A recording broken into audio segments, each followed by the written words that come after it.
The courtroom is heating up. P. Diddy, once a music mogul on top of the world, now finds himself sitting in a federal courtroom. Nervous, exposed, and very much aware that his entire future depends on 12 strangers. And the process to pick those 12? It's been anything but ordinary. From confessions of petty crimes, to social media scandals, to emotional breakdowns and viral headlines, jury selection in the Diddy trial is already turning into its own spectacle. So what really went down on day 2? And what did we learn from day 1 that's making this process so chaotic? Let's break it all down. Welcome back to What's Poppin', your go-to for the drama behind the headlines. Don't forget to like, subscribe, and buckle in, because this is one courtroom ride you won't believe. Let's rewind. Day 1 of jury selection in the Diddy federal trial kicked off with fireworks. Inside a New York federal courtroom, dozens of potential jurors filed in, already aware of the weight this case carries. With allegations of sex trafficking, drug distribution, and decades of alleged abuse on the table, this isn't just another celebrity scandal. From the very start, both sides, the defense and the prosecution, knew they had a nearly impossible task ahead: find 12 people and 6 alternates who could truly be impartial.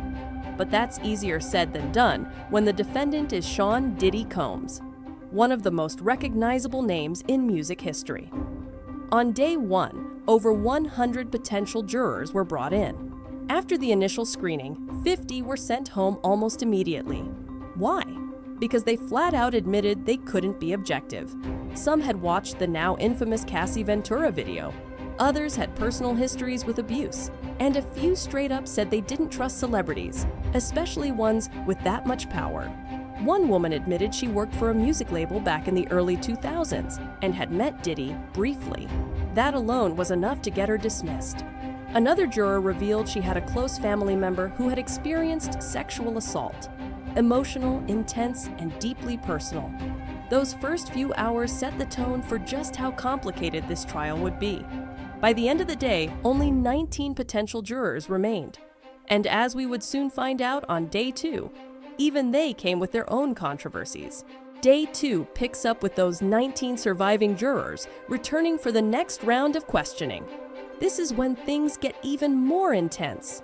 Court reporters described the atmosphere as tense but electric. Everyone knew the gravity of what was happening. This isn't just a trial about Diddy. This is about celebrity culture, abuse of power, and a system that's often accused of turning a blind eye to the rich and famous. The key question heading into day 2 was simple. Can these people really be impartial? Many already admitted they had seen videos, read headlines, or had strong opinions about Diddy. But surprisingly, that didn't automatically disqualify them. Instead, both legal teams, Diddy's defense and the federal prosecutors, were focused on one thing: honesty. They wanted to know whether jurors were self-aware enough to separate personal feelings from legal facts, and even more crucially, whether they were being completely truthful about their biases. And then, it happened.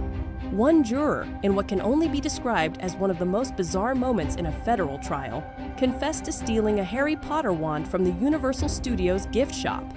Yes, you heard that right. The courtroom reportedly fell silent for a moment before several reporters chuckled in disbelief. The juror, who had previously worked in retail, said the theft happened years ago, but felt compelled to confess in the spirit of full transparency.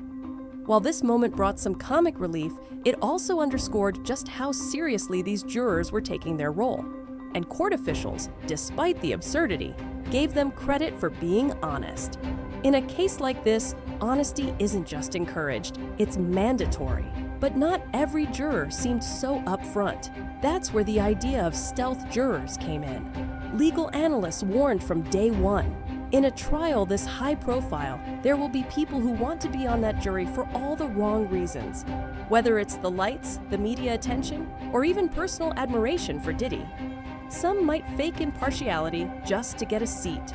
To combat this, both legal teams have been deep diving into jurors' social media accounts. One of the key questions on the jury questionnaire was, have you publicly commented on or liked any posts about this case in the past year?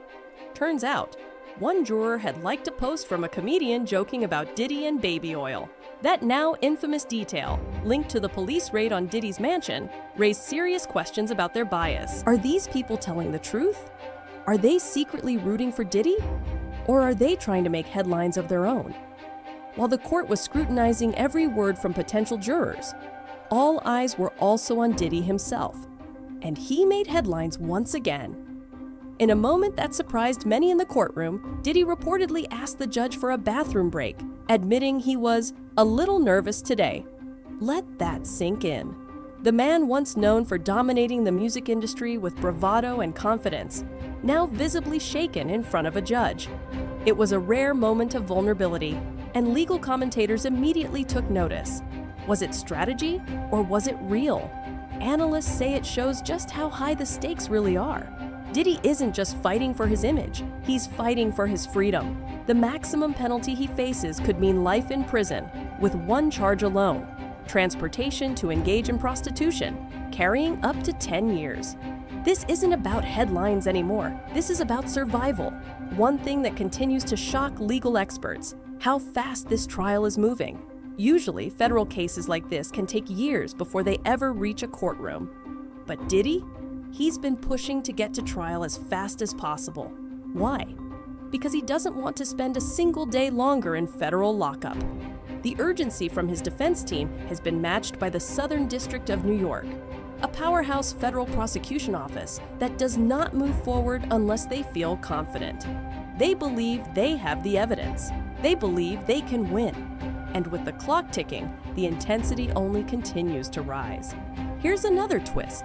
No cameras are allowed inside the courtroom. Because this is a federal trial, the proceedings aren't being televised. Instead, we're relying on courtroom sketches and first-hand journalist accounts. Some argue that this benefits the prosecution, allowing them to present a straightforward case without added pressure or performative theatrics. Others, especially media commentators, believe this trial should be televised, citing public interest and the importance of transparency. One legal analyst said, "If we can watch Johnny Depp and Amber Heard play out their drama on national TV, why not this?" It's a valid question, but for now, we'll be relying on summaries, recaps, and leaked details to understand what's happening behind those courtroom walls. So what happens next?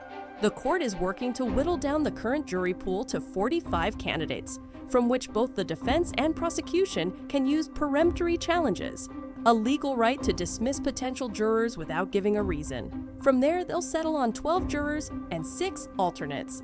With the emotional toll already visible, the pressure is on for both sides to pick the perfect panel. Every single person in that jury box could be the difference between freedom and decades behind bars for Diddy. This isn't just a trial. It's a media storm, a cultural reckoning, and potentially a career-ending moment. As jury selection heads into the final stretch, the world is watching. Every confession, every social media post, every bathroom break, it all matters now. We'll keep bringing you the latest updates, courtroom drama, and breakdowns you won't find anywhere else. Make sure you hit that subscribe button, turn on notifications, and leave your thoughts in the comments below. Do you think Diddy's team will be able to secure a fair trial, or is the damage already done? This has been What's Poppin', and trust us, the drama is just getting started.